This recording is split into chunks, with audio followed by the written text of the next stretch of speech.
रहा है। अतीत में जिस तरह की खौफ की राजनीति के आरोप टीएमसी पर लगते रहे हैं, क्या अब सत्ता बदलने के साथ महज उस पुराने डर की जगह एक नया डर ले रहा है? अब बढ़ते हैं हमारे तीसरे खंड की ओर, शुभेंदु अधिकारी के सहायक पर हुआ हमला। यहाँ से ये हिंसा एक बहुत ही व्यक्तिगत और कह सकते हैं खतरनाक स्तर पर पहुंच जाती है। 4 ये सिर्फ एक आंकड़ा नहीं है, ये वो 4 गोलियां हैं जिन्होंने एक हाई प्रोफाइल नेता के निजी सहायक की जान ले ली। हम बात कर रहे हैं शुभेंदु अधिकारी के पीए चंद्रनाथ रथ की। जी हाँ, वही शुभेंदु अधिकारी जिन्होंने चुनाव में ममता बनर्जी को मात दी थी। बुधवार रात करीब 10 बजे चंद्रनाथ की गोली मारकर हत्या कर दी गई। इस तरह खुलेआम एक राजनीतिक हत्या होना किसी भी लोकतंत्र के लिए खतरे की घंटी है। और इस हाई प्रोफाइल हत्या पर भी दोनों पार्टियों का नजरिया जमीन आसमान का अंतर रखता है। टीएमसी सीबीआई जांच की मांग कर रही है और उनका कहना है कि ये पूरी हत्या बीजेपी की ही रची हुई एक गहरी साजिश हो सकती है ताकि टीएमसी को झूठे आरोपों में फंसाया जा सके।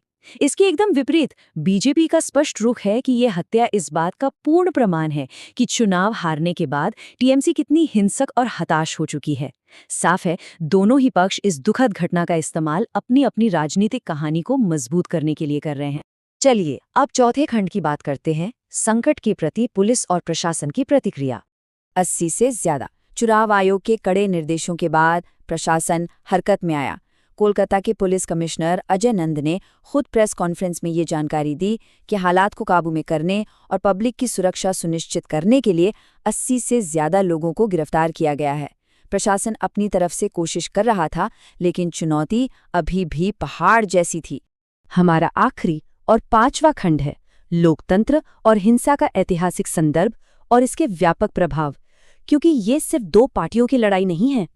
देखिए, अगर हम इतिहास के पन्ने पलटें तो बंगाल में राजनीतिक हिंसा कोई नई बात नहीं है, इसकी जड़ें काफी गहरी हैं। लेकिन इस बार चुनाव के बाद जो खौफनाक मंजर देखने को मिला, उसका पैमाना बड़े बड़े इतिहासकारों को भी हैरान कर गया। जब राजनीति में हिंसा इस हद तक नॉर्मल हो जाए तो सिर्फ नेता या पार्टियां ही नहीं पिसते, बल्कि आम इंसान का रोजगार, वहां का व्यापार और रोजमर्रा की जिंदगी पूरी तरह से अपाहिज हो जाती है।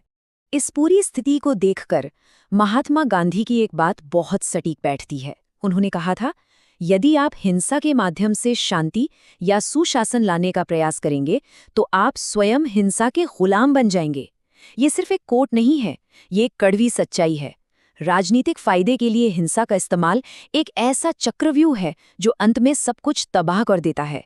हिंसा से कभी कोई स्थायी शासन नहीं चल सकता। और इसी विचार के साथ आज के इस विश्लेषण को हम एक बहुत ही अहम सवाल